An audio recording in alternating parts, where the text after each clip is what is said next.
Good morning and welcome in, everybody. As we can see, 100% what we've been talking about. The market is dropping pretty hard right now, and the house was built on quicksand. Crypto was going up with no volume.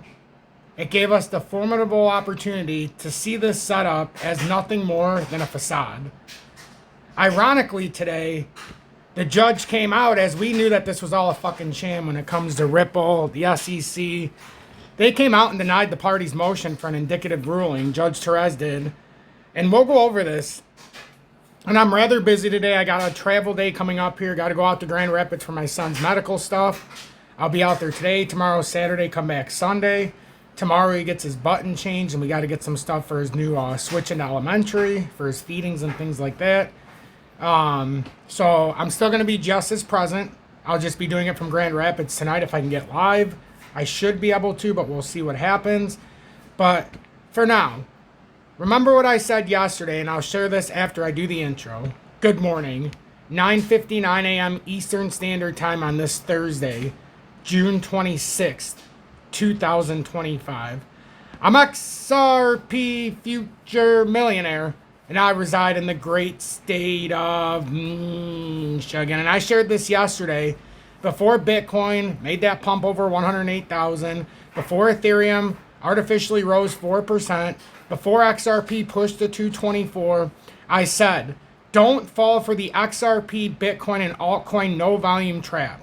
Something critical I'm seeing with Bitcoin and XRP right now that isn't right. There's no volume coming in to support this move. Remember what I always say, volume dictates the price. This current price action is a classic example of exit liquidity designed to trap retail traders. It's the trading bots and algorithms that dominate the crypto market doing their work. Do not fall for this trap until legitimate volume comes in. Without real buying interest, these pumps are unsustainable and are often designed to fleece less experienced traders. Stay vigilant, do your own research, and always prioritize true market indicators over misleading price spikes.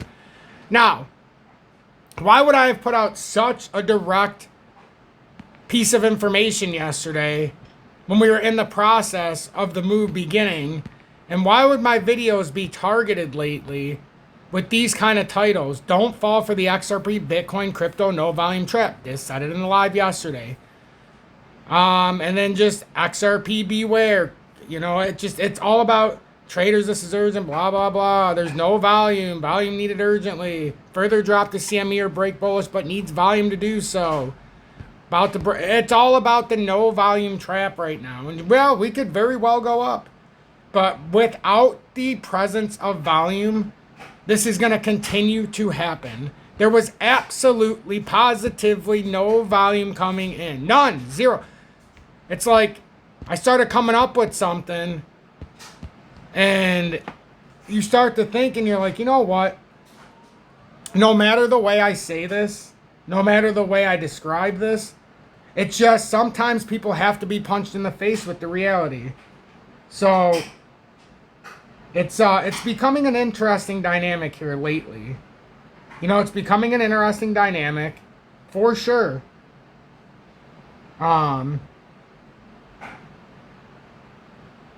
So I started to like jingle yesterday, like I started to sing to myself, and all I came up with was, hello everybody, why won't they just listen?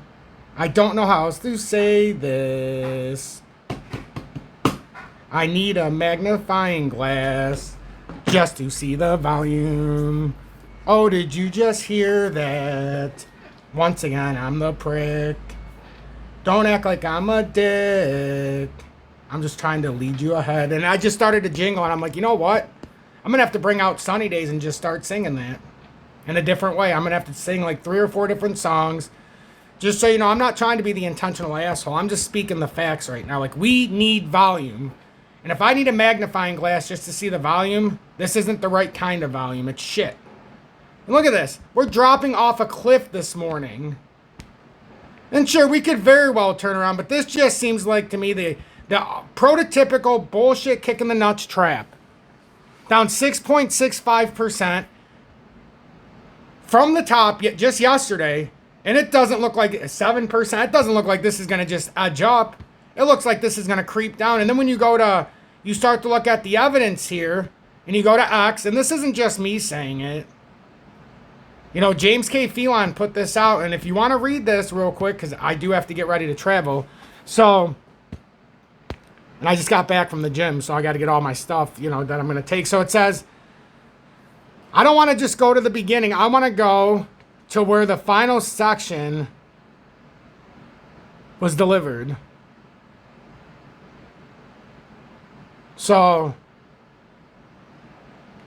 let's see, where's the actual, I want to get to the sentence where, all right, so the court respects the freedom of parties to amicably resolve their disputes. It is also true that the SEC, like any other law enforcement agency, has discretion to change course after an enforcement action is initiated, but the parties do not have the authority to agree not to a permanent injunction, or not to be bound by a court's final judgment that a party violated an act of Congress in such a manner that that a permanent injunction and a civil penalty were necessary to prevent parties from violating the law again.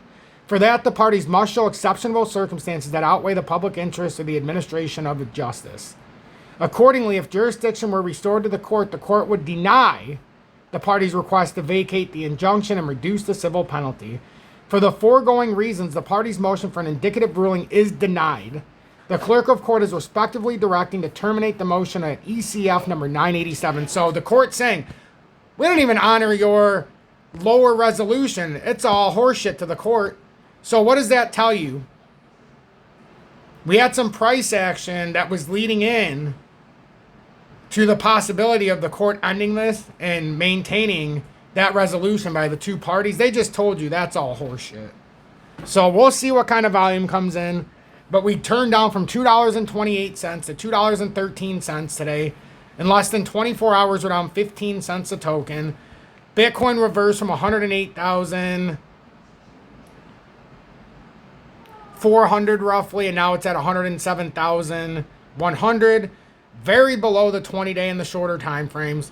We're going to retest down here. We said yesterday we needed to retest 106,000 roughly to see if we have any kind of momentum. So that's what we're going to do. It's going to be right at 106,000, just like we said yesterday. But I don't think this, with what we're built on right now, I'd be stunned if we just break out of here.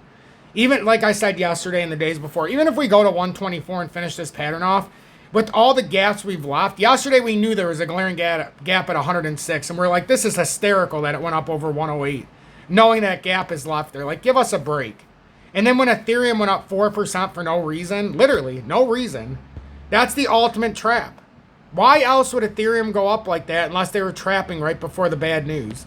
Like, Ethereum artificially rose from 2,300 roughly, what was this? Wednesday, 8 a.m., 2389. All the way up to 2521 in a matter of what, an hour, 2 hours? Then all of a sudden the US wakes up and what starts happening? Oh, well, here we go. Ethereum just drops 4% off the top. So we'll see if this is a back test of a further push up or if this is just a continued game of we're going to trap as much as retail as possible and then we're going to use them as exit liquidity and cut them by the throat because that's what they always do. And that's a pretty severe reversal right there. In the 4 hourly. That is about as big of a reversal as you're going to find right now, and that'll be engulfing to the downside if this maintains. Remember my circle break? That's exactly what I showed yesterday, the curve down at the first layer. And then if it didn't break, I drew the second layer. And if that doesn't hold, we have the third layer. If that doesn't hold, we have the fourth layer. If that doesn't hold, we have... So, and I think we're all going in the typical direction, but once we got to the 220 rejection area, which we came a little bit over 225, then we knew we would rotate back down and at least retest the upbring. And right now there's no volume to dictate this kind of movement to the upside. There's no volume to tell us that we're breaking this bearish pattern. There's no volume to tell us we're not in a bear market anymore when it comes to the alt tokens. So we're going to have to just face the facts. Until we get some volume to push us back into a solidified bull market, alt tokens are down 40, 50, 60, 70, 80%. And we're just going to have to face the facts. That's where we're at right now. So with that being said, make sure you watch the volume as there is no volume dictating any kind of bullish response. And I just fear that this is going to continue to fall flat on its face, and this house is built on quicksand. So until that changes, this is my story, and I'm sticking to it. Have a blessed day, everybody. Okay. I'll come back to you as soon as possible when I get to Grand Rapids, and we'll talk soon.